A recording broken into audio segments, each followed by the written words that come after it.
नमस्कार, अपना बिहार देख रहे हैं आप। आपके साथ मैं हूं शिप्रा झा। बुलेटिन की शुरुआत करेंगे इस वक्त की बड़ी खबर से। बड़ी खबर बक्सर से है, जहां संदिग्ध परिस्थिति में 5 लोगों की मौत हो गई है। ये बड़ी खबर आपको बक्सर से बता रहे हैं, जहां संदिग्ध परिस्थिति में 5 लोगों की मौत हो गई है। 3 लोगों की हालत गंभीर बताई जा रही है, जिन्हें इलाज के लिए सदर अस्पताल लाया गया है। मुरार थाना के अंसारी गांव की घटना बताई जा रही है। फिलहाल प्रशासन की टीम मामले की जांच कर रही है और एक्सक्लूसिव तस्वीर आपको आपके टीवी स्क्रीन पर दिखा रहे हैं। देखिए, प्रशासन की टीम जो है वहां पहुंच चुकी है और अब जांच पड़ताल शुरू की गई है कि आखिर ये संदिग्ध मौत कैसे हुई है, इस मौत के पीछे की वजह क्या है। मृतकों के परिजनों का रो रो कर बुरा हाल है। बताया जा रहा है कि 5 लोगों की संदिग्ध स्थिति में मौत हुई है। 3 लोग गंभीर स्थिति में हैं, जिन्हें इलाज के लिए अस्पताल में भर्ती कराया गया है। रतिया में का भइल? रतिया में चाट करत रहा, छोरो बकरो करत रहा, फोन करत रहन कुछ लोग। हाँ। अच्छा, फिर छोरो बकरो करत रहा। हाँ हमनी का जाने जो खाई पीले बाड़ा ने ओ का ताड़ा ने। हाँ हमनी का ता उ का तरह जब घर नहीं खइले। हाँ खेत कोड़ गई रही हो जे अपने खइले बाई तीन बाउलो खइले रहा। हाँ आलू आलू भी खइले रहा ने। हाँ ओए लिए उगुले लानी। हाँ आलू उगुला के बाद में तब हरियर उगुले लगलन नु। हरियर उगले लगल। हां, तब हम देही अचानक हो के लागलो। तो लेके गई रहलो कोई हॉस्पिटल? लेके गई रही। ओ जे श्री डॉक्टर कदर से मर गेले है नो। हमारे साथ हमारे सहयोगी पुष्पराज अधिक जानकारी के साथ जुड़े हुए हैं। पुष्पराज, अभी आप मृतक के परिजनों से बात भी कर रहे थे, क्या कुछ मृतक के परिजन बता रहे हैं, आखिर क्या हुआ था और कैसे मौत हो गई?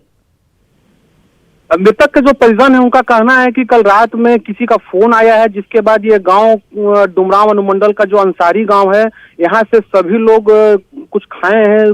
बताया जा रहा है कि हरा कलर का वो कोई पदार्थ था, जिसके बाद से खाने और के बाद इन लोगों की तबीयत बिगड़ी है और आज सुबह इन लोगों की मौत हुई है। 5 लोगों की मौत की पुष्टि बक्सर डीएम अमन समीर ने किया है और जो इस मामले में जिनकी तबीयत ज्यादा सीरियस है, जो ज्यादा खराब है, उनका इलाज बक्सर के एक निजी अस्पताल में फिलहाल चल रहा है और जिला प्रशासन की टीम यहाँ पहुंची हुई है, उन लोगों से बात की है और पूरे घटना की जानकारी ली है कि क्या हुआ था, कौन लोग बुलाए थे।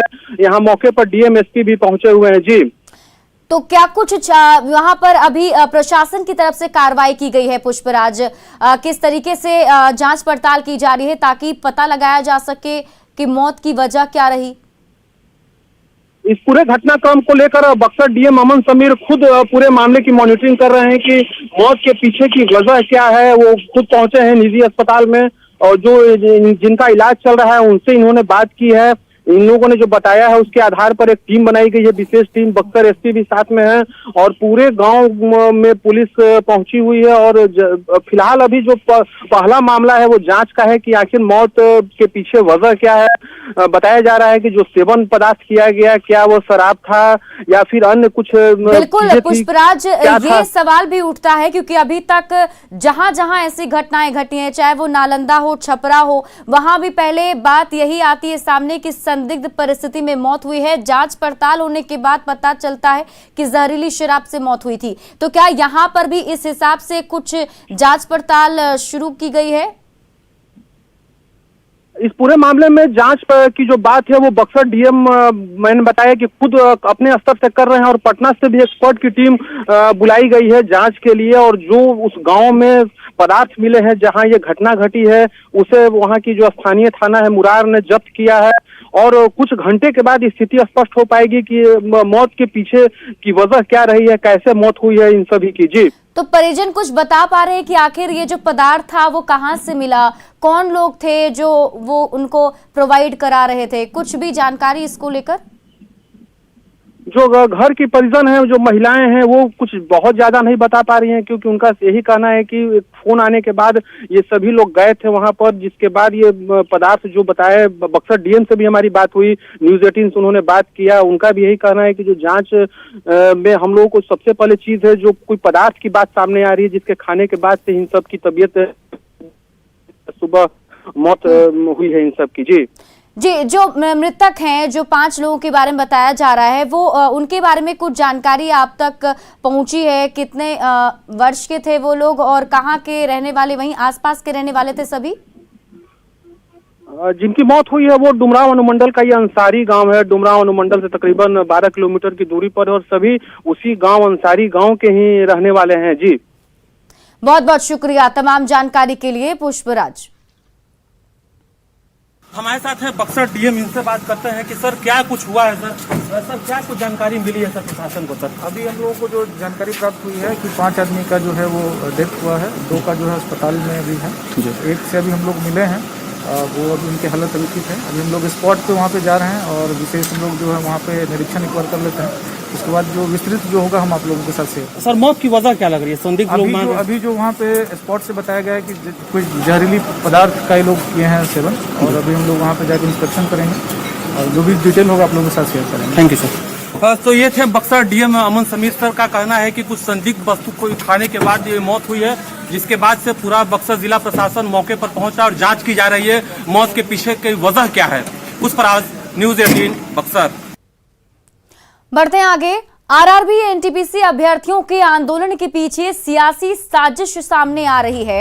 ईस्टर्न रेलवे के डीआईजी और चीफ सिक्योरिटी कमिश्नर ने ईस्टर्न रेलवे के जनरल मैनेजर सहित सभी बड़े अधिकारियों को पत्र जारी किया है। ये पत्र रेलवे के इंटेलिजेंस बोर्ड के इनपुट के आधार पर जारी किया गया है, जिसकी कॉपी आपके टीवी स्क्रीन पर 25 जनवरी की देर रात इस पत्र को जारी कर रेलवे अधिकारियों को होने वाले रेल रोको आंदोलन के लिए आगाह किया गया था। पत्र में हंगामा के पीछे कांग्रेस के छात्र संगठन के हाथ होने की आशंका जताई गई है।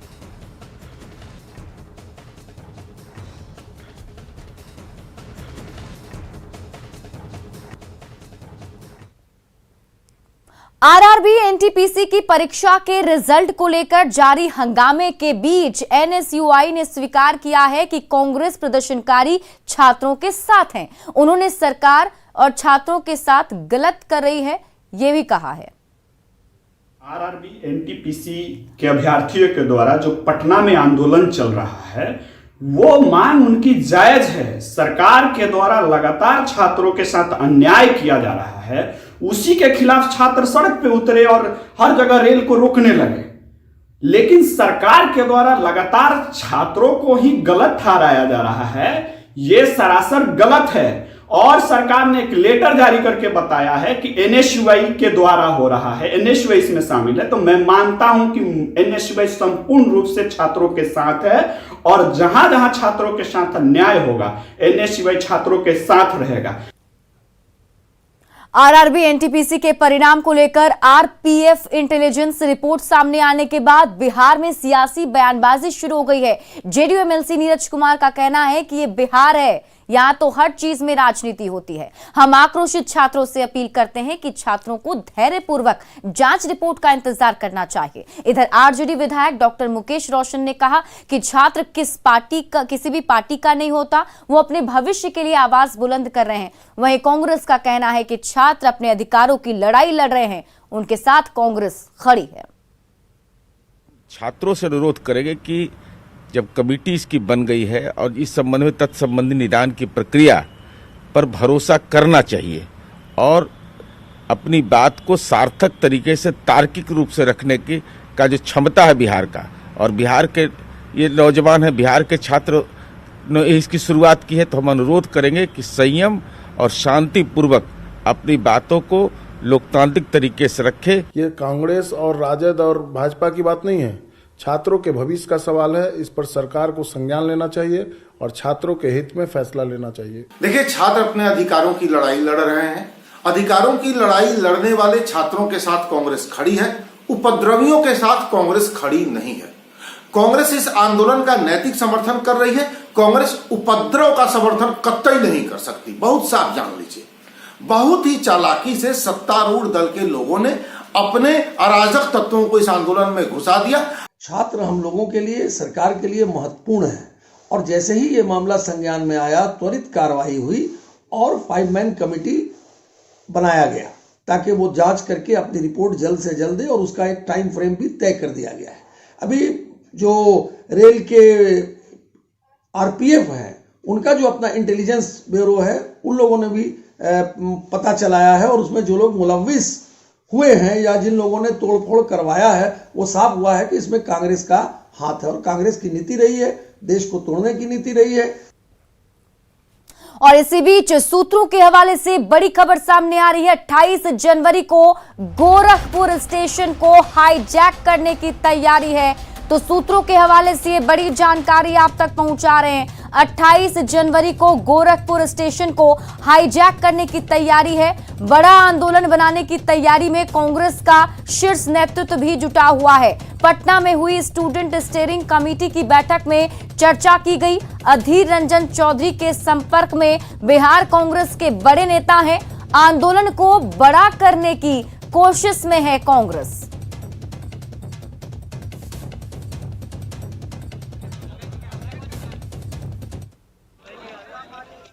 वहीं आरजेडी ने इस मामले में सरकार को कटघरे में खड़ा किया, तो वहीं जेडीयू ने विपक्ष को तोड़ने की राजनीति नहीं करने की सलाह दी है। सरकार अपनी नाकामी को छुपाने के लिए कांग्रेस के ऊपर ये दोष दे रही है कि आरआरबी एनटीपीसी के अभ्यर्थियों ने, छात्रों, नौजवानों ने जो आंदोलन किया वो कांग्रेस ने करवाई। ये शर्मनाक है, इस पर सियासत नहीं होनी चाहिए। ये छात्रों के भविष्य के साथ खिलवाड़ हुआ था। सरकार की यह प्राथमिकता है कि परीक्षा में जो धांधली हुई है उस पर किस तरह से रोक लगे। सरकार इसके लिए ठोस कदम भी उठा रही है। परीक्षार्थियों से भी हमारा आग्रह रहता है कि आपको विरोध भी करना है तो लोकतांत्रिक तरीकों से करें, कभी भी कानून को अपने हाथ में न ले। लेकिन इन सब के बीच खबरें आ रही हैं कि कांग्रेस पार्टी ने कहीं ना कहीं इस चीज को हवा दी है और कोशिश की है कि इसका राजनीतिक लाभ लिया जा सके। यह बेहद शर्मनाक कृत्य है उनकी तरफ से। हर पार्टी को यह समझना चाहिए कि छात्रों और युवाओं का भविष्य देश के लिए सबसे कीमती है। ऐसे मुद्दों पर भी अगर आप अपनी राजनीतिक रोटी सेकना चाहते हैं तो यह आपकी कोरी मानसिकता को उजागर करता है। केंद्र सरकार ने देश के छात्रों के साथ छल किया है और इस इशू पे छात्रों के साथ कांग्रेस पार्टी खड़ी है। जहां तक रही इस आंदोलन में हिंसा की बात, तो ये सरकार के द्वारा इस आंदोलन को कमजोर करने की सरकारी साजिश है। आरआरबी एनटीपीसी के विरोध प्रदर्शन के बीच आरपीएफ इंटेलिजेंस विंग के तरफ से जारी गुप्त रिपोर्ट को लेकर पूर्व मध्य रेलवे के मुख्य सूचना एवं जनसंपर्क अधिकारी राजेश कुमार ने आक्रोशित छात्रों से संयम बरतने की अपील की। साथ ही साथ ये भी कहा कि पूरी परीक्षा पारदर्शिता के साथ हुई है, कहीं कोई गड़बड़ी नहीं हुई। सीपीआरओ राजेश कुमार से बात की संवाददाता अमित कुमार ने। नहीं, अभी तक जो हम लोग ने आकलन किया है इसमें कोई भी पॉलिटिकल एंगल नहीं है। कल माननीय मंत्री जी ने भी इस बात को स्पष्ट कर दिया था कि कोई पॉलिटिकल एंगल इसके पीछे नहीं है।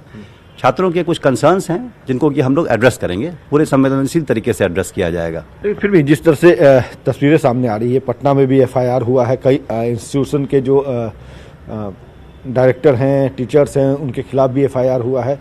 तो नहीं लगता कि ऐसे तत्वों को बचना चाहिए, या जो मामले आए हैं सामने उस पर अनुसंधान के बाद कार्रवाई होगी? रेलवे भी अपने स्तर से कार्रवाई करेगी?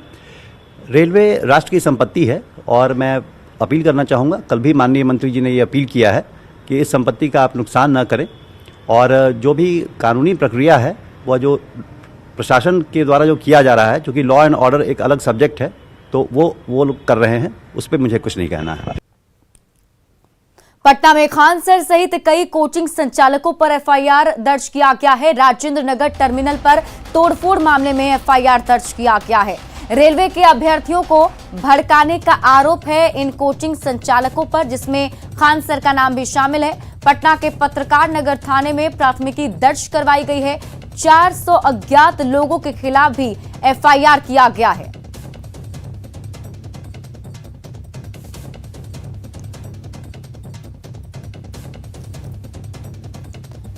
तो बड़ी खबर आपको बता रही, देखिए यहां पटना में अभी बड़ी कार्रवाई की गई है। जो छात्र प्रदर्शन कर रहे थे, जिस तरीके से राजेंद्र नगर टर्मिनल पर प्रदर्शन किया गया था और उस वक्त छात्रों पर लाठीचार्ज भी किए गए थे और उसके बाद ये बड़ी कार्रवाई पुलिस की तरफ से की गई है, जिसमें एफआईआर दर्ज किया गया है कई सारे कोचिंग संचालकों पर, जिसमें खान सर का नाम भी शामिल है। बताया जा रहा है कि इन कोचिंग संचालकों पर आरोप है कि उन्होंने छात्र को उग्र आंदोलन के लिए भड़काया है। 400 अज्ञात लोगों के खिलाफ भी एफआईआर दर्ज किया गया है और इस पूरे मामले पर अब लगातार जितने भी सियासी पार्टियां हैं उनका भी रिएक्शन सामने आ रहा है। हमारे सहयोगी संजय अधिक जानकारी। संजय, देखिए इस पूरे प्रदर्शन और इस पूरे हंगामे के बाद ये बड़ी कार्रवाई की गई है। निश्चित तौर पर और केवल पटना पुलिस ने एफआईआर लॉन्च नहीं किया इस पूरे मामले को लेकर जी, बल्कि जीआरपी, रेलवे और आरपीएफ, जीआरपी और आरपीएफ ने भी इस पूरे मामले में अपने तरफ से केस दर्ज किया है। और जो धाराएं लगाई गई हैं तो निश्चित तौर पर न केवल जो चर्चित खान सर हैं, जो यूट्यूबर भी हैं, उनकी मुश्किलें बढ़ जाएंगी, बल्कि जो दूसरे शिक्षक हैं और जो कोचिंग संचालक हैं उनकी मुश्किलें बढ़ने वाली हैं। दरअसल जो छात्र इसमें पकड़े गए थे 24 जनवरी की शाम में जो राजेंद्र नगर टर्मिनल पर उपद्रव हुआ था, ट्रेन के बॉगी में आग लगाई गई थी और उसके बाद जो छात्र गिरफ्तार किए गए थे पुलिस द्वारा, उन्होंने अपने फर्द बयान में ये बता दिया है कि खान सर और जो दूसरे शिक्षक हैं उनके कहने पर ही वो राजेंद्र नगर टर्मिनल पहुंचे थे और इस तरीके से उन्होंने लॉ एंड ऑर्डर को चुनौती दी। तो जाहिर सी बात है, जो धाराएं लगाई गई हैं इसमें कई धाराएं ऐसी हैं जो निश्चित तौर पर उनकी मुश्किलें बढ़ा सकती हैं। जितने लोग हैं, जो टीचर्स हैं, जो स्टूडेंट्स और जो दूसरे लोग इसमें पकड़े गए हैं, तो इस पूरे मामले में अब जीआरपी और पटना पुलिस जो है वो कोऑर्डिनेशन कर रही है। कई छापेमारियां हुई है, मैं आपको बता दूं, कल देर रात पटना के कई लॉजों में छापेमारियां की गई हैं। पटना पुलिस और रेलवे की ज्वाइंट टीम ने छापेमारी की है लॉज और हॉस्टल में। और निश्चित तौर पर अब जो लोग फरार हैं उनकी मुश्किलें बढ़ेगी। अगर उनकी गिरफ्तारी नहीं होती है तो फिर न्यायालय से उनके खिलाफ वारंट लेने के बाद उनकी कुर्की जब्ती हो सकती है और तमाम तरह की जो परेशानियां हैं वो उनके सामने आ सकती हैं। जी, बहुत बहुत शुक्रिया तमाम जानकारी के लिए संजय। अरवल पुलिस आपराधिक गतिविधियों पर सख्त कार्रवाई करने के अलावे अब आलू बेचने का भी काम करेगी। बिहार में यह पहला मौका होगा जब पुलिसिंग के अलावे कई सामानों की बिक्री भी बिहार पुलिस के जवान करेंगे। दरअसल बिहार में पूर्ण शराबबंदी के बाद लगातार शराब माफिया पुलिस को चकमा देने के लिए आलू, लहसुन, प्याज, दूध, गैस, एम्बुलेंस की गाड़ी से शराब की तस्करी करते हैं। ऐसे में शराब के साथ बरामद इन सामानों की नीलामी करने की प्रक्रिया शुरू हो गई है और इसकी जिम्मेदारी अरवल पुलिस को दी गई है। और अधिक जानकारी दे रहे हैं संवाददाता अनिरुद्ध। अब बिहार की पुलिस आलू बेचेगी। यह थोड़ा सा सुनने में अटपटा सा जरूर लग रहा है, लेकिन यह हकीकत सच है। अरवल जिले की पुलिस अब आलू बेचने का काम करेगी। हम दिखाने का प्रयास करते हैं। कलेर थाना का जगह है, अरवल का कलेर थाना। यहाँ जो है गाड़ियाँ लगी हुई है। जितनी भी जो गाड़ियाँ लगी हुई है वो बिहार में पूर्ण शराबबंदी के बाद ये पकड़ी गई है, जिसमें कहीं ना कहीं किसी न किसी रूप में जो विदेशी शराब के जो कारोबार होते हैं, जो कारोबारी होते हैं, लगातार जो है बड़े धंधे के रूप में शराब माफियाओं के द्वारा जो काम किया जा रहा है, शराब छिपा करके पुलिस को दिग्भ्रमित करने को लेकर के लगातार जो है ले जाते हैं। जिसमें अब इस विदेशी शराब के साथ जो पकड़ी गई है उसमें कई तरह के सामग्री होते हैं, जैसे दूध होता है, गैस होता है, इसके अलावा जो है आलू है, प्याज है।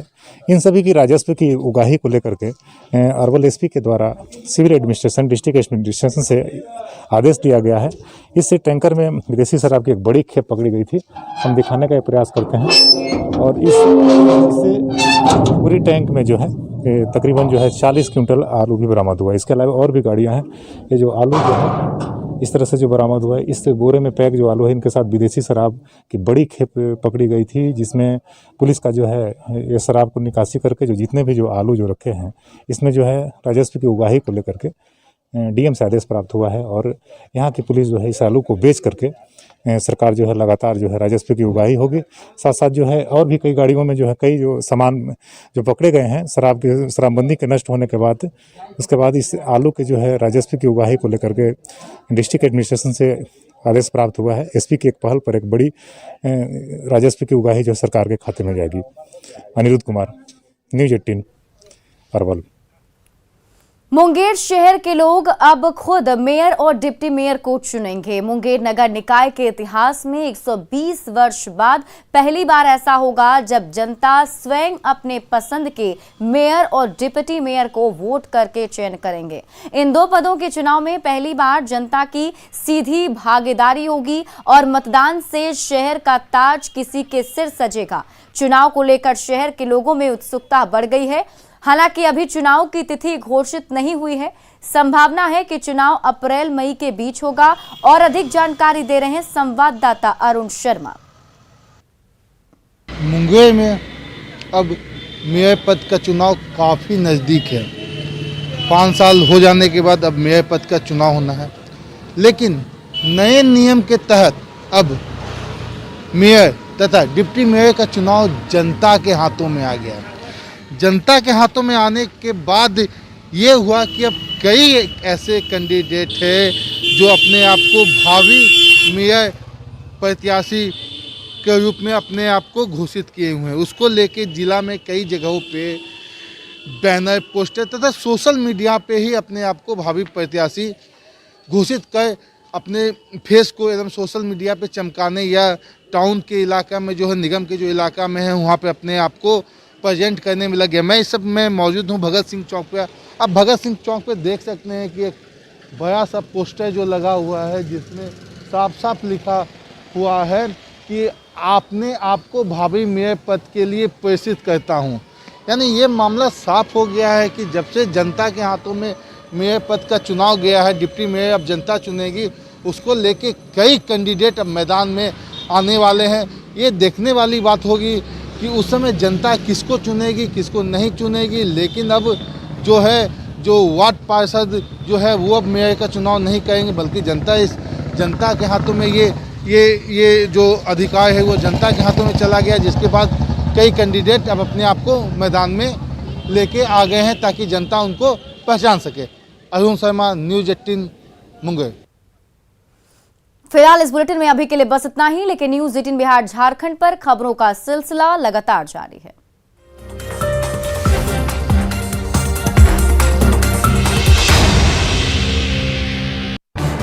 इस न्यूज हेडलाइंस के प्रायोजक पेट सफा आयुर्वेदिक जून।